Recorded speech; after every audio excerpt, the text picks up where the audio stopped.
Sometimes it rains too much and it gets just a little chilly at night.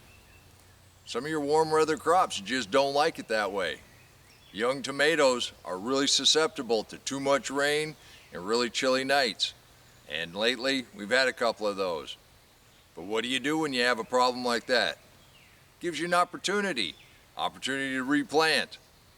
This is not all lost, but we do have a few that didn't like it very much. And I think we're going to go ahead and replant a few things this afternoon. Here's a perfect example. This is a pretty robust plant. We planted it between the basil and the zinnias. It started wilting on these lower leaves. I pinched them off. They were touching the ground, but I couldn't save it. I think it's time to replant. And it's okay. I did start way more than I got in the garden so far. And we haven't given them all away, and they're starting to really start to grow.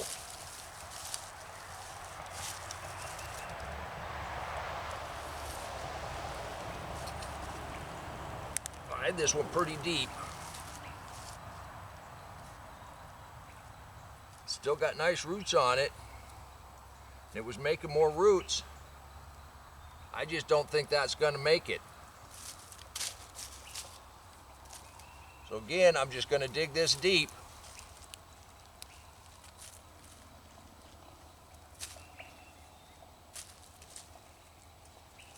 I'll pinch these lower leaves off. We're going to go for round 2.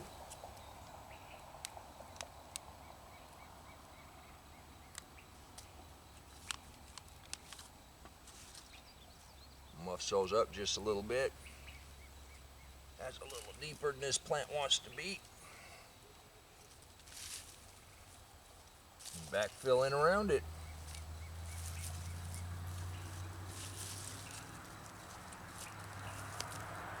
I want to make sure we don't have any of those leaves touching the ground.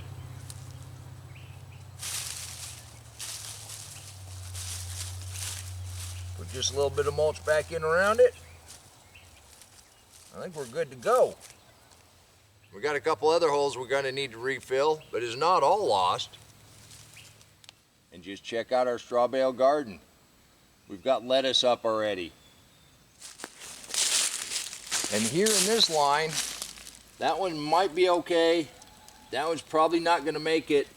That one's definitely not going to make it. The one right here is gone. These other two, we'll see what we get on those. But I'm going to replace this one and the one that's not here anymore.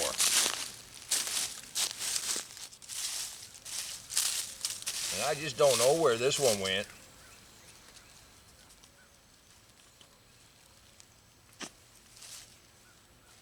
But it's wet enough, and this soil is soft enough.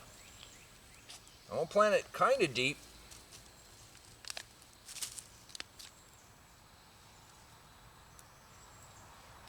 Just going to take these bottom leaves off. Now when you pinch off your leaves, you want to have a good clean pinch. You do not want to pull that down the stem or you damage the stem. And that's another reason you can lose your tomatoes. So that's down in there.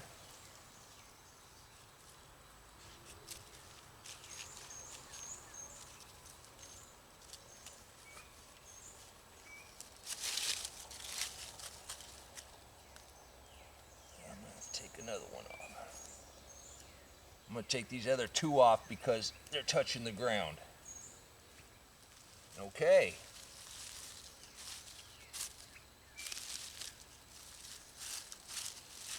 Well, good to go. We'll go ahead and get this one out of here and go find something else to put in its place. Yeah, it's doing good, except the top is just not going to make it. It's not big enough. I don't think there's enough good growth there. I hate that. Well, now the first year I grew these, I wasn't even sure I had a tomato come up. Take a look at these leaves versus the one we just planted. Your traditional tomato leaves. When this first sprouts, it doesn't even look like a tomato. And right now, it still doesn't look like a tomato. But it puts on some of the tastiest tomatoes you've ever tasted. Carla, and it is an heirloom. It's kind of a pink. I think you can pick them up, a variety, kind of a brandy wine. It's kind of the same thing. But here again, I'm just going to pinch out those lower leaves.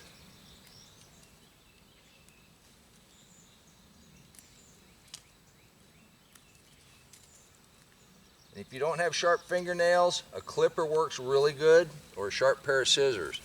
You just want nice clean cuts. Down in that.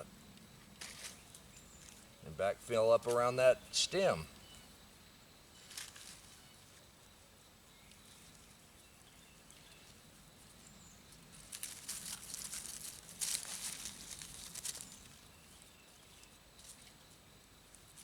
And we're still forecast to have rain off and on through Friday. I'm gonna take one more leaf off of here. Okay, nothing's touching the ground. Put a little mulch back in around. And we just move a few feet over, and those tomatoes are doing just fine. Our tomato in the straw bale is doing great. And when I planted those seeds, it was a mixed bag. So I can't identify which ones were tolerant to the rain and which ones weren't. That's why I say we'll see what we get. Since I was replanting a few tomatoes and the zinnia started to bloom, thought it was time to get it in the ground. You can't live on tomatoes alone. It's gonna start raining again. From some of your comments, I know I'm not the only one that jumped the gun a little bit this year. You know, we made it past that first frost date, but we weren't expecting the rainiest April in history. It only does this about every 8 or 9 years where it really, really rains. Now, if this was a tilled up garden, we wouldn't be out here. This mulch, even though it's kind of sloggy, you can still walk on it and I'm still dry. And I'm still able to plant, even though some of those young tomatoes didn't like it very much. We'll see what we get. That's what makes it fun. You can do this too. Well, look at that. Did anybody ever say you can't have enough beets? And Mike and Linda, we got some of your peas up, and we got some peanuts growing. Now it's a waiting game. We got to let things germinate and grow. Then we're going to do the hardest work you ever do in a deep mulch garden, and that's harvest. And until next time, remember, take care of yourself, take care of your family, and God bless you.